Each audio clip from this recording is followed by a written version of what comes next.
Good day and welcome to our watercolor journey. Today we're going to do the sunset scene.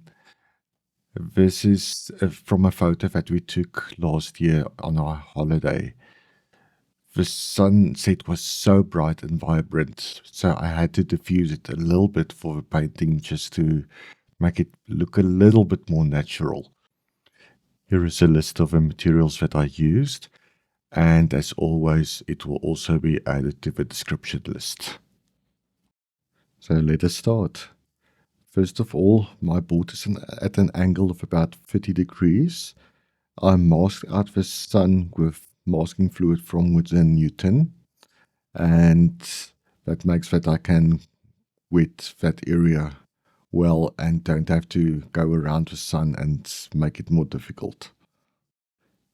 Now we can go in with our color. I started with Quinacridone Gold, and then I'm going to go into Winsor Orange, some of the purples and the reds, and also mixes of those colors. I only wet the sky area, so the colors will only flow in that wet area. And because the board is at an angle, the colors is going to create beautiful gradients for us there. And the flat brush or Mottler really works well here. And now I'm just going around the wheels. Just look at those colors, how it's fusing and blending and creating their own magic there.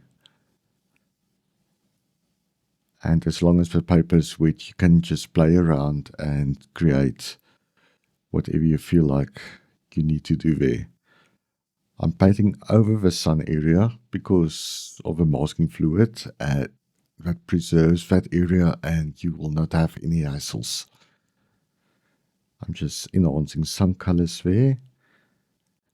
I'm bringing in some of red into the heel area as that glow is onto the heels itself also. And I'm not too worried to get those colors onto the heels at the moment there. But I still want them to fade out quite a bit. Just a little bit of warmth there. And you can see there's still white gaps there. Now I'm starting with the bottom area of my page, the foreground. And there I'm also mixing in quite a few colors, just creating beautiful greens. And I'm enhancing the colors and creating warmth there.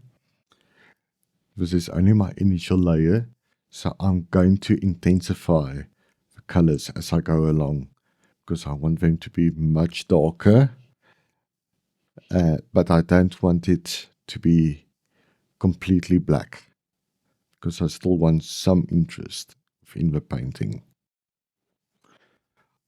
I'm working on one of my favorite papers.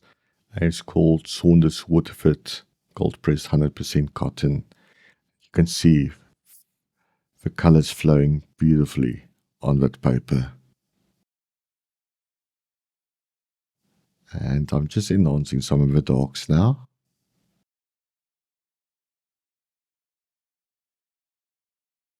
It's just so beautiful to see colors flowing and spreading on the paper. So I'm just dabbing out the extra moisture at the bottom. And I'm sprinkling in a little bit of salt. So let your painting dry now. As you can see, the colors faded back quite a bit. I'm still not removing the salt. I'm just going into the cliffs, the mountains, and just putting my initial layer in there. I'm just varying some of the colors just for interest. And you can see how the paint spreads once again where I dab extra colors into it.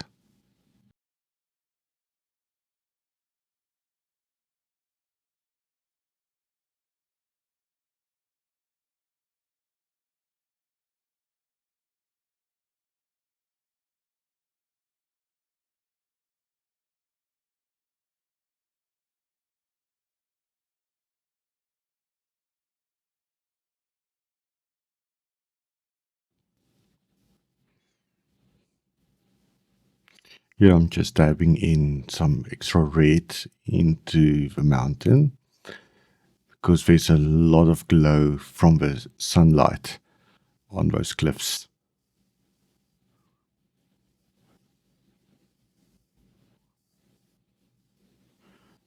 Just fiddling a little bit more with the colors or pigments, whichever way you want to say it.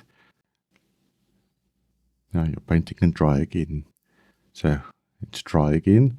So I'm going into the sky area again, wetting it. And then I'm going to add another layer just to intensify the sky. Just basically going in with the same colors that I started in the beginning. Definitely bringing in more of a red. I'm definitely not touching the mountains because they can stay as they are. So I'm just working my way around them.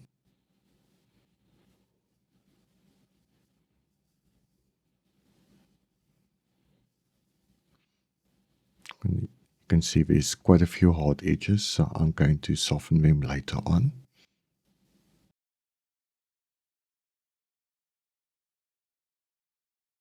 Now it's time for the painting to dry again. So fade it back quite a bit, removing the salt. And you will probably have a question, why did I use salt in this case? In this setup, I only used it just to create variation in the colors because I'm going to paint over them again. So you will definitely have a change in values within that area just to create more interest. Because I don't want a flat color there. And then after that, I'm also going to go in with salt later on. So building up the layers and values in interest. So I'm just creating a few random marks of things that's going on in that midground.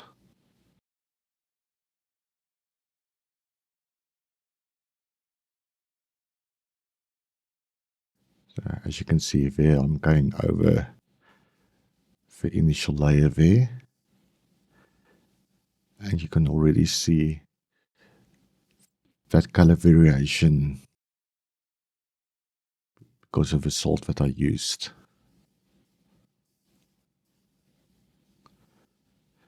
You can do the same type of things with masking fluid.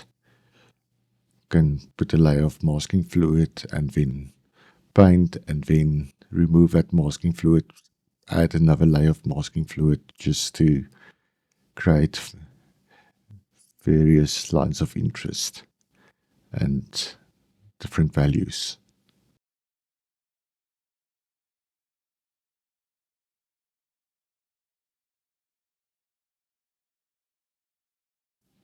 Just dabbing in a few interesting shapes and to make it look like a field.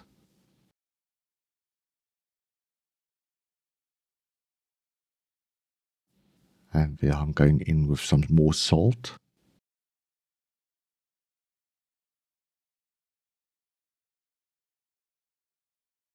So that's going to add another layer to this foreground. Now I'm going in with my tiny little brush and just adding a little bit of details that will be barely visible, but at least it will complete the painting in that way. Just wires and little houses and things happening there. Because from its distance you cannot really see exactly what's happening. Just splattering in a little bit more interesting colors.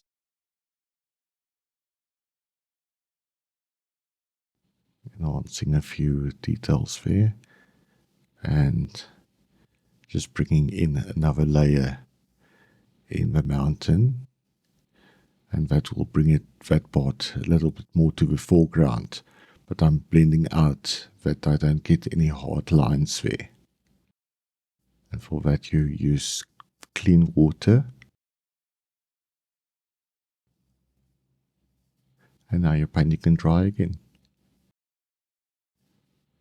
So there we go. So now I can remove the masking fluid and remove all the excess salt.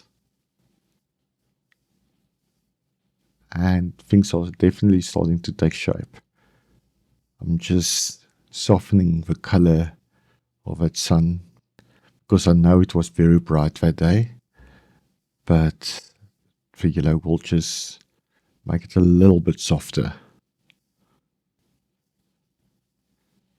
And as you can see, it created really hard lines there. And you'll see what I'm going to do there. And also in the mountains, I don't want all those hard lines there. So I'm using a damp tissue just to blend out some of those lines so that you get those lost and found edges. Now I'm adding some more dark layers in the foreground, just creating a few grasses and interesting things there. It's all about the illusion of things happening, because always think of in the way of shapes, not specific things that you're going to paint.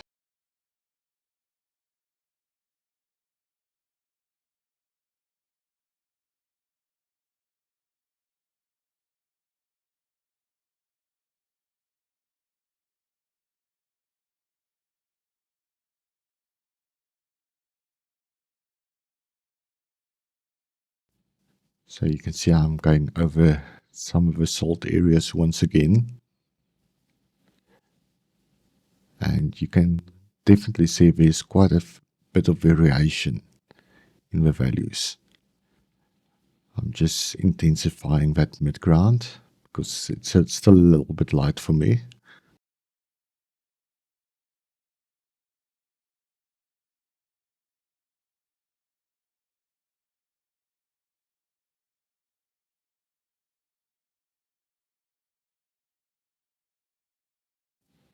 Let your painting dry once again. So now I'm using the Eradicator brush just to soften the lines of the sun. An Eradicator brush is very useful in your painting. You can even use a brush with a few harder bristles than your normal brushes that you paint with.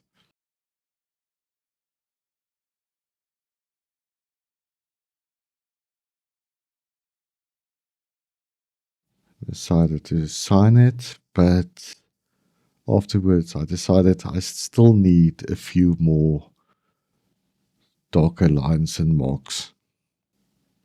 So I went in with another layer. Because sometimes after you signed it, you see a few things that can still change and where you can improve some of the things. But always remember to be careful not to overwork your painting.